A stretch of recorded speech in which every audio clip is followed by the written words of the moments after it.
55,000 প্রবাসীর ভিসা পরিবর্তনের আবেদন।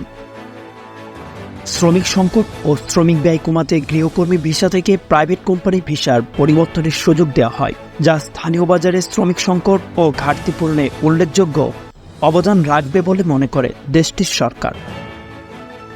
প্রায় এক যুগেরও বেশি সময়ের পর স্থানীয় নাগরিকদের বাসাবাড়িতে গৃহকর্মী হিসেবে কাজ করা নারী ও পুরুষেরা এ সুযোগ পেয়েছেন। বাংলাদেশ, ভারত, শ্রীলঙ্কান প্রবাসীরা সবচেয়ে বেশি এই সুযোগ গ্রহণ করেছেন। এর ফলে দীর্ঘ সময় পর প্রবাসীরা নিজের দক্ষতা ও সুযোগ সুবিধা অনুযায়ী বিভিন্ন কোম্পানিতে ভিসা পরিবর্তন করেছেন। শ্রমিক ব্যয় কমাতে নিজের দেশের ভেতরে থাকা শ্রমিক চাহিদা পূরণে 20 নম্বর গৃহকর্মী থেকে 18 নম্বর সন কোম্পানি ভিসায় পরিবর্তনের জন্য 14 জুলাই থেকে 12 সেপ্টেম্বর পর্যন্ত সময় দেওয়া হয়।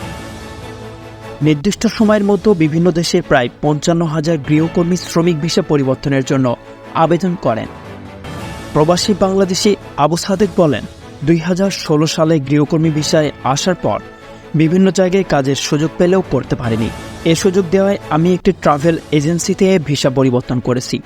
আমার মতো এরকম অনেক শিক্ষিত ও দক্ষ বাংলাদেশিরা নিজ দক্ষতা অনুযায়ী বিভিন্ন কোম্পানিতে ভিসা পরিবর্তন করেছেন। এতে যেমন পরিবারের সচ্ছলতা ফিরবে, পাশাপাশি দেশের রেমিটেন্সও বাড়বে। চাইলে এখনও নিজের নামে লাইসেন্স করে ব্যবসা বাণিজ্য করতে পারব।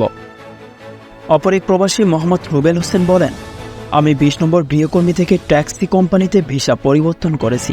এখন স্বাধীন মতো কাজ করতে পারব। পরিশ্রম করলে বাড়তি আয়ের সুযোগ আছে। আমি চাইলে পরিবারকেও নিয়ে আসতে পারব। কুয়েতের উপপ্রধানমন্ত্রী, প্রতিরক্ষা মন্ত্রী এবং স্বরাষ্ট্রমন্ত্রী শেখ ফাহাদ আল ইউসুফের কাছ থেকে নির্দেশনা নিয়ে এসেছিল, যারা গৃহকর্মীদের বেসরকারি খাতে স্থানান্তর করতে ইচ্ছুক তাদের প্রেস পিরিয়ড দেওয়ার জন্য। কোম্পানি এবং প্রতিষ্ঠানগুলোকে স্থানীয় কর্মী পেতে এবং দেশের মধ্যে তাদের উপস্থিতি থেকে উপকৃত হতে সাহায্য করার জন্য এ ধরনের উদ্যোগ নেওয়া হয়। সংবাদের এ পর্যন্তই। পরবর্তী নিউজ আপডেট পেতে আমাদের সাথেই থাকুন। ধন্যবাদ।